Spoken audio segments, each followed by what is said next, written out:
Children's Bible time. Come on up, kids. Thank you.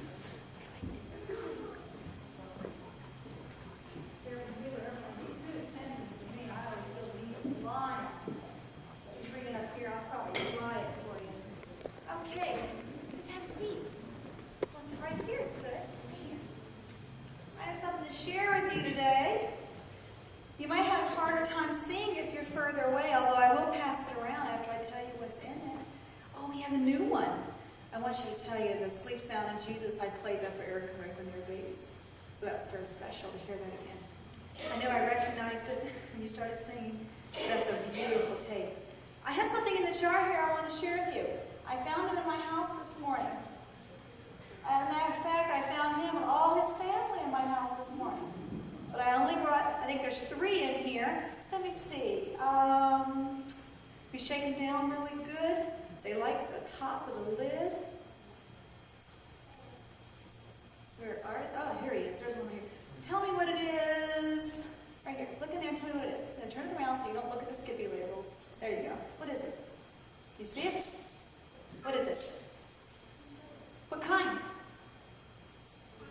What are Daddy Longlegs. That's exactly right. There's actually 3 Daddy Longlegs in here. 2 that are very social and 1 that's a bit shy.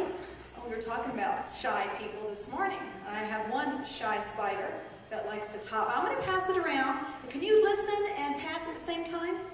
Can you do that? So I'll let you each one take and pass it around and look at him while I'm talking. Can you do it first?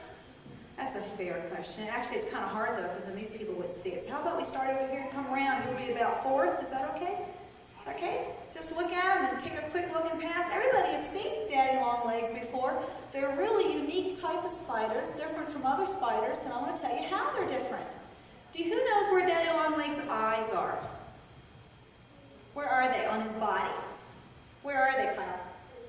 His head, where on his head? Above his nose? No. On the top of his head, Daddy Longlegs' eyes are actually up on his back, which you would think of if you were crawling on your hands and knees. It would be on the back of his head, so you cannot see in front of him at all. He's up here. If you think about it, Daddy Longlegs are eaten a lot by birds when they're out in the bushes and stuff. Birds and smaller, like flying, other insects. And to have eyes back here are very helpful because they can see it coming. But he can't see from the side, he can't see from the front. But he has something very special that helps him. Why do Daddy Longlegs get their name? Why do we call them Daddy Longlegs? Good, Joshua, they have long legs.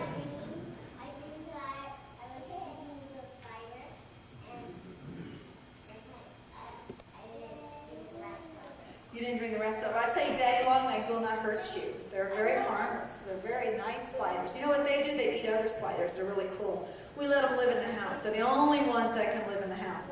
But they have long legs. And if you look at them, in the front of them, they have 2 legs that are longer than all the rest. They're very long front legs. And they're called their testing legs. And they can't see. It's like walking with your eyes closed. If your eyes were closed, you'd be putting your hands out, wouldn't you, like this? So that you could not run into the wall. Would you do that if your eyes were closed?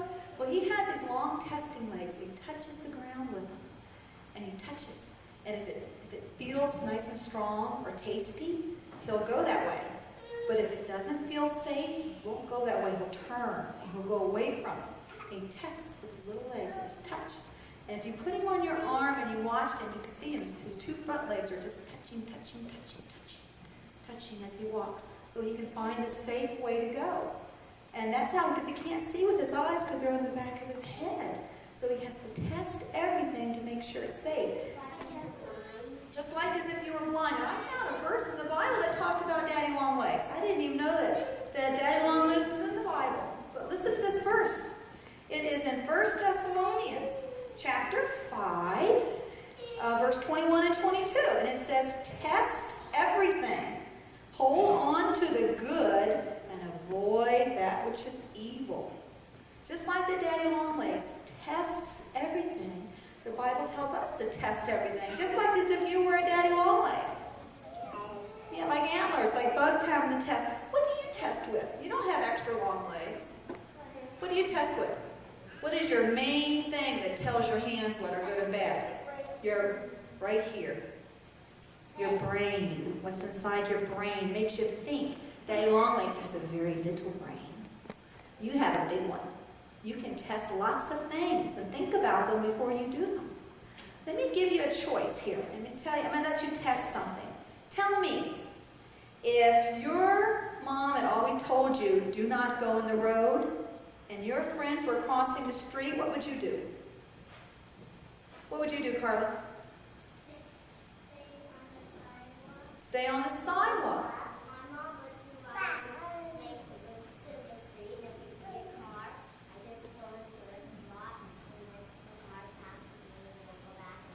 So you're testing the street to see if it's safe. You're looking with your eyes. And if it's not safe, you come out just like the daddy long legs wouldn't go there if it's not safe. That's true. There's some other things we have to test. Sometimes people tell us things that we don't know if they're true or false. Have you ever had anybody tell you stories?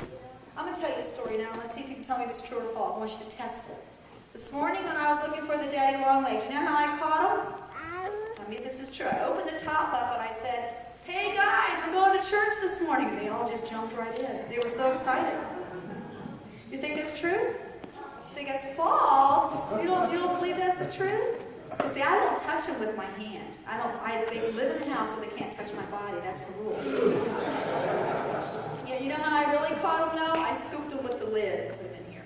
But I told Rick this morning, he asked me how I caught them. I said, oh Rick, I just told him we're going to church, and they jumped in. But he didn't believe me. He was testing. And you know, when you go to school, how many of you start school next week? There's going to be a lot of testing you have to do. Not written tests on school, but you're going to have friends around you, some kids you haven't seen all summer, and they might want to do things that aren't right. They might use words that aren't good words. And you have to think about them. Are they good ones or are they bad ones? Are they telling me the truth or are they lying? Just like in Thessalonians, it tells us to test everything. You have to use your brain and you have to think about it. And you don't do things just because someone else is doing them. You've got to think about if it's a good thing or if it's a bad thing. Just like, the daddy long legs is smart enough to do that with his little bitty brain. And you have such a much bigger brain. You're smart enough to do that too, aren't you? To think about things before you do them and to test them. Because God wants us to be truthful and to be loving and to be kind and to use words that are good. And you're going to be hearing things that might not be good. So you have to think about them. Can you do that when school starts? Do you think about that?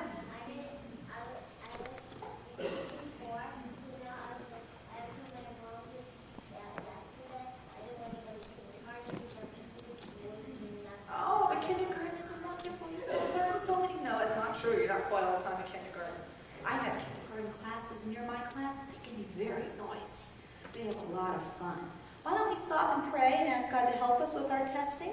And Pastor's going to be telling us some things here soon that you're going to get a chance to listen to. He's going to teach you something new. So you need to be a good listener today, okay? So we'll pray for that.